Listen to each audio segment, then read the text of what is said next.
দুর্নীতির বিরুদ্ধে বিএনপির আন্দোলনের হুঁশিয়ারিকে বছরের সেরা জোক বলে মন্তব্য করেছেন আওয়ামী লীগের সাধারণ সম্পাদক ওবায়দুল কাদের। তিনি বলেছেন, নিজ দলের কারো দুর্নীতির বিচার করতে পারেনি বিএনপি, যুক্তরাষ্ট্রের কোনো নির্দেশকে মেনেছে উল্লেখ করে ওবায়দুল কাদের বলেন, কোনোভাবে ডক্টর ইউনূসকে অপমানিত করার দুরভিসন্ধি সরকারের নেই।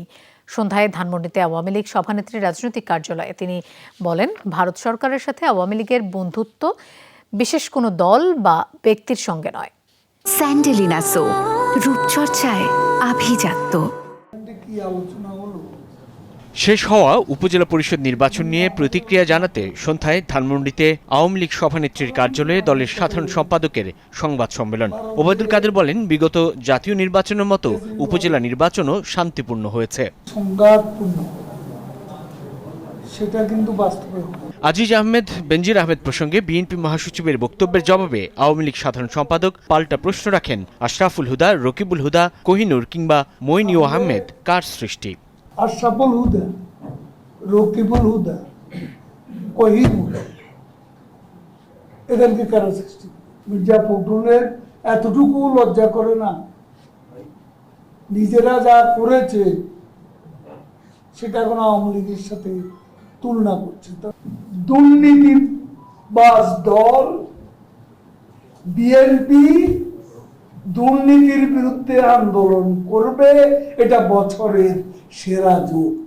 ডক্টর ইউনূস প্রসঙ্গে যুক্তরাষ্ট্রের বক্তব্যের কড়া প্রতিক্রিয়া জানান ওবায়দুল কাদের। বলেন, যুক্তরাষ্ট্রের নির্দেশ কিংবা নিষেধাজ্ঞা মানে না কেউই। কোনোভাবে ডক্টর ইউনূসকে অপমানিত করার দুরভিসন্ধি সরকারের নেই বলেও জানান তিনি। কোথায় আমেরিকার কোন নির্দেশ কে পালন করেছে?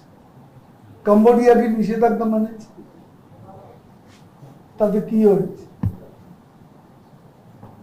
হয়েছে? আমরা তাদের সাথে সম্পর্কটা ভালো রাখতে চাই, কিন্তু প্রত্যেকেরই আয়নায় নিজের চেহারাটা আগে দেখে নেওয়া।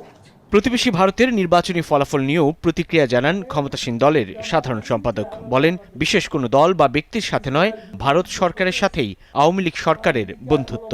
সাংবিধানিকভাবে গণতান্ত্রিক রাজনীতির ধারা চলতে থাকবে। কে এলো কে গেল এটা আমাদের বিষয়। আমাদের বন্ধুত্ব ভারত সরকারের সঙ্গে, আমাদের বন্ধুত্ব বিশেষ কোনো দল বা ব্যক্তির সঙ্গে।